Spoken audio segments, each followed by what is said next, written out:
تو مجھے ایک صاحب نے سنایا جن کے سامنے یہ واقعہ ہوا. کہنے لگے ہمارے ایک محلے میں ایک دوست تھے تعلق والے، تو کہنے لگے ہماری محلے کی مسجد میں نکاح تھا. تو کہنے لگے ان کا ایک چھوٹا بچہ، یعنی 6-7 سال کا ہوگا، تو بچہ تو کچھ سمجھدار ہو جاتا ہے، بولنا چالنا شروع کرتا ہے. تو کہنے لگے کہ وہ بھی ساتھ بیٹھا ہوا تھا. تو کہنے لگے والد اس کو لے کر آئے تھے کہ بھی آؤ میں آپ کو دکھاؤں نکاح کیسے ہوتا ہے، شادی کیسے ہوتی ہے.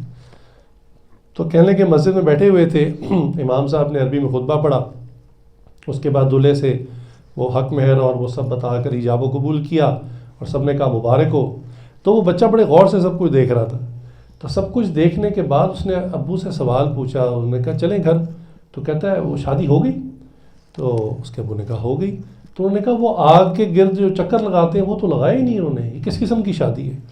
تو کہنے لگے جب بچے نے یہ بات کہی تو والد کہنے لگے مجھے تو بہت جھٹکا لگا کہ میرا بیٹا کیا کہہ رہا ہے. تو کہنے لگے میں نے جب گھر جا کے بیوی سے بات کی تو پتہ چلا کہ وہ تو سارا دن ساری رات انڈین چینلز کے کیبل پہ پروگرام ڈرامے فلمیں آتی ہیں اور بچہ وہی دیکھتا ہے.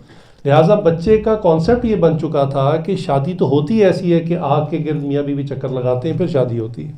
مسلمانوں کا بچہ ہے لیکن اس کے یہ کانسیپٹ بن گئے. یہ جسٹ ایک ایگزامپل ہے، اس طرح کی بے تحاشا مثالیں موجود ہیں. میں اکثر کہتا ہوں کہ بھئی اگر آپ چاہتے ہیں نا کہ آپ اپنے بچوں کا بھی ایمان چیک کریں اور ان کی اسلامک نالج چیک کریں، تو اپنے جو چھوٹے بچے جو میڈیا بہت استعمال کرتے ہیں، کبھی ان سے کہیں کہ نبی صلی اللہ علیہ وسلم کے جو ساتھی تھے ان کو کیا کہتے ہیں، یعنی لفظ صحابی کا اس کو پتہ نہیں ہوگا. پھر اگر اتنا پتہ ہو تو آپ پوچھیں کہ بڑے بڑے مشہور 4 صحابہ کے نام بتا دو، وہ نہیں بتا سکے گا.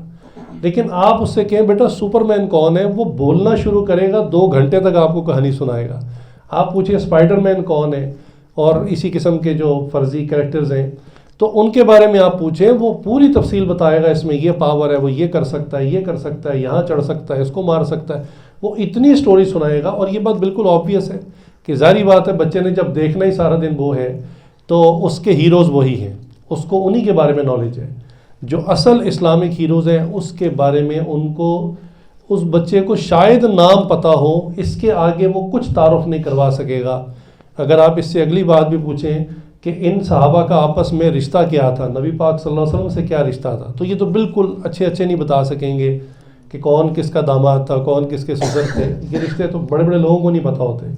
تو یہ ہمارے بچوں کا حال ہو رہا ہے ایمان کا، عقائد کا، کیونکہ یہ صرف اسلامک نالج نہیں ہے. میں نے آپ کو کہا ایمان تو کہتے ہی اس کو ہیں کہ کچھ قضیے، کچھ جملے، کچھ باتیں جس کو آپ دل میں بٹھا کر اس پہ بلیو کرتے ہیں اس کو ایمان کہتے ہیں.